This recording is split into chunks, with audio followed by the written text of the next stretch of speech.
Hello everyone, welcome to the platform of learning. इस video में 5th unit green skills के first session को discuss करने जा रहे हैं। Session 1 society and environment means समाज और पर्यावरण। People live together in villages, cities, states and countries, thus forming a society. गांव, शहरों, राज्यों और देश में एक साथ रहने वाले लोगों से मिलकर एक सोसाइटी बनती है, एक समाज बनता है। Society interacts with the environment and changes it at the same time. समाज पर्यावरण से कहीं ना कहीं इंटरेक्ट करता है और इसके अंदर बदलाव लेकर के आता है समयानुसार। The interaction of the society with the environment sometimes affect the ecological balance in the environment.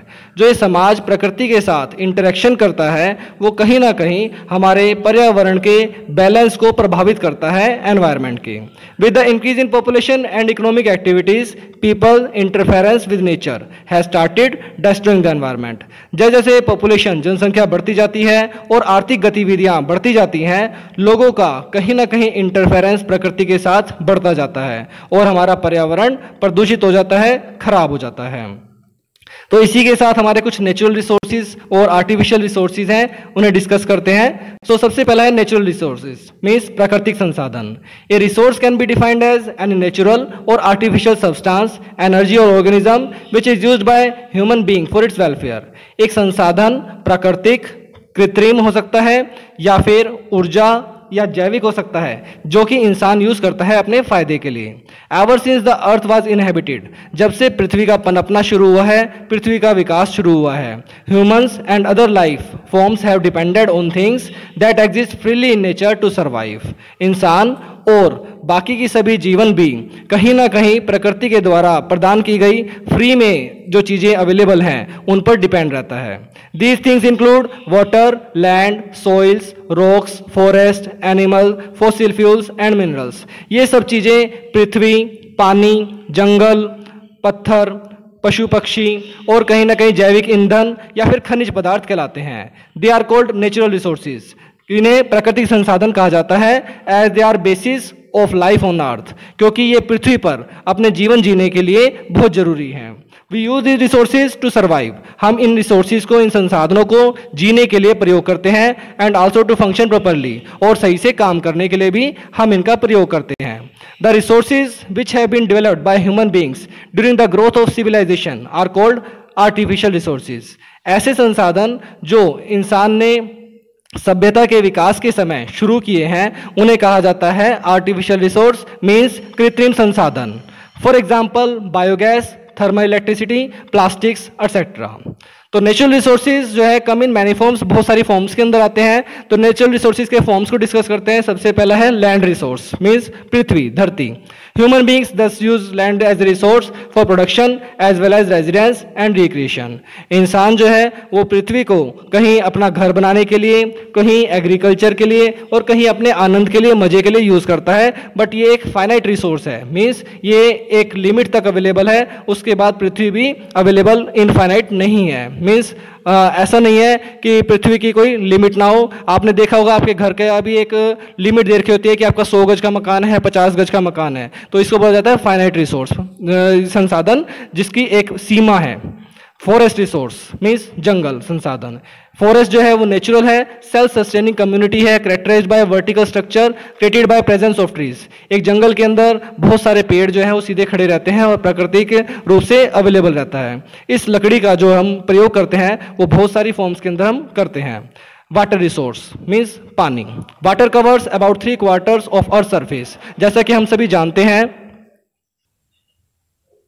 कि पृथ्वी का 3/4 भाग जो है पानी से ढका हुआ है and is a necessary element for life, और ये जीवन जीने के लिए बहुत एक जरूरी संपदा है।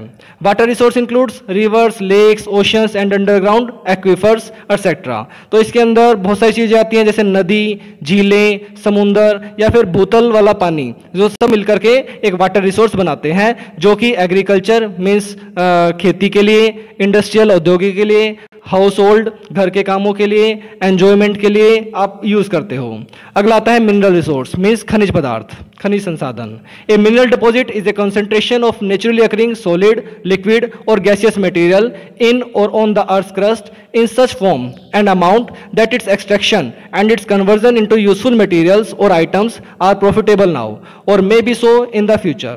एक खनिज संसाधन ऐसा संसाधन है जो कि ठोस, द्रव्य और गैसियस के फॉर्म में पृथ्वी के अंदर मौजूद है, और इसका जो हम एक्सट्रैक्शन करते हैं, निकालते हैं, और फिर इनको हम अपने लाभदायक मटेरियल के अंदर कन्वर्ट करते हैं, बदलते हैं, वो काफ़ी हमारे फ़ायदे की चीज़ होती है, या फिर हमारे फ्यूचर में, भविष्य में बहुत फ़ायदे की चीज़ रहने वाली है। Mineral resources are non renewable. Mineral resource जो खनिज संसाधन है वो नॉन रिन्यूएबल है, उन्हें आप दोबारा से नहीं बना सकते। एंड इंक्लूड मेटल्स, और इसके अंदर मेटल्स आते हैं जैसे कि आयरन, कॉपर, एल्यूमिनियम, या फिर नॉन मेटल्स जैसे कि salt, gypsum, clay, sand, phosphates. ऐसे बहुत सारे मिनरल मटेरियल्स हैं जो कि धरती के अंदर से हमें अवेलेबल रहते हैं। और साथ साथ में आपने सुना होगा सोने की खान होती है या हीरे की खान होती है, तो गोल्ड, सिल्वर, डायमंड, सल्फर, ये भी सब हमें कहीं ना कहीं एज ए मिनरल अवेलेबल रहता है धरती के अंदर से। अगला आता है फूड रिसोर्स मीन्स भोज्य संसाधन। Resources that are used as food और provide food for organisms are called food resources. ऐसे सभी संसाधन जिनसे हमें खाना मिलता है या फिर वो जीवों को खाना प्रोवाइड करवाते हैं, वो सब कहलाते हैं फूड रिसोर्स। तो प्लांट से हमें, पौधों से हमें खाना मिलता है, तो ये भी एक फूड रिसोर्स अवेलेबल है जो कि एग्रीकल्चर के अंदर यूज होता है। अगला आता है एनर्जी रिसोर्स मीन्स ऊर्जा, जिससे हम कुछ काम करवाते हैं। An energy resource is something that can produce heat, power life, move objects और प्रोड्यूस इलेक्ट्रिसिटी। ऐसे सभी ऊर्जा के संसाधन जिनसे हम गर्मी या फिर बिजली या फिर कहीं हम ऑब्जेक्ट को मूवमेंट कर सकते हैं, तो वो सब कहलाते हैं energy resource. There are 5 fundamental sources of energy. 5 तरह के जो ऊर्जा के स्रोत हैं वो हैं न्यूक्लियर फ्यूजन इन द सन, नाभिकीय संलयन जो कि सूरज में होता है जिसे हम कहते हैं सौर्य ऊर्जा। Gravity generated by earth and moon, गुरुत्वाकर्षण बल जो कि पृथ्वी और चंद्रमा उत्पन्न करते हैं, पैदा करते हैं। न्यूक्लियर फ्यूजन रिएक्शंस, नाभिकीय विखंडन प्रक्रिया। Energy in the interior of the earth, ऐसी ऊर्जा जो कि पृथ्वी के कोर में अंदर मौजूद रहती है। Energy stored in chemical bonds, जो रासायनिक प्रक्रियाएं होती हैं उनके अंदर जो ऊर्जा स्टोर रहती है वो। तो ये 5 जो रिसोर्सेज हैं वो एनर्जी रिसोर्स कहलाते हैं। Most of the energy we use today come from fossil fuels. ज़्यादातर जो ऊर्जा हम आज की डेट में यूज़ करते हैं वो कहीं ना कहीं जैविक संसाधन जो हैं ऊर्जा है वाले उनसे अवेलेबल होती है, जैसे कि पेट्रोल, डीजल। तो ये कहलाते हैं फॉसिल फ्यूल्स, जो कहीं ना कहीं एक तरह से सूर्य ऊर्जा ही थी जो कन्वर्ट हो गई, बदल गई फॉसिल फ्यूल्स के अंदर। But fossil fuels have disadvantage in that they are non renewable. पर इनका भी एक नुकसान है कि ये नॉन रिन्यूएबल हैं, इन्हें दोबारा से आप पैदा नहीं कर सकते। On a human time scale, एक इंसान की जिंदगी में ये दोबारा फिर से पैदा नहीं होंगे। अगर पेट्रोल एक बार खत्म हो गया तो खत्म हो गया, दोबारा नहीं बना सकते आप उसे। And causes other potentially harmful effects on the environment, और इनका प्रयोग जो है वो कहीं ना कहीं पर्यावरण को नुकसान भी पहुंचाता है। अगली वीडियो में हम देखेंगे प्राकृतिक संसाधनों का वर्गीकरण।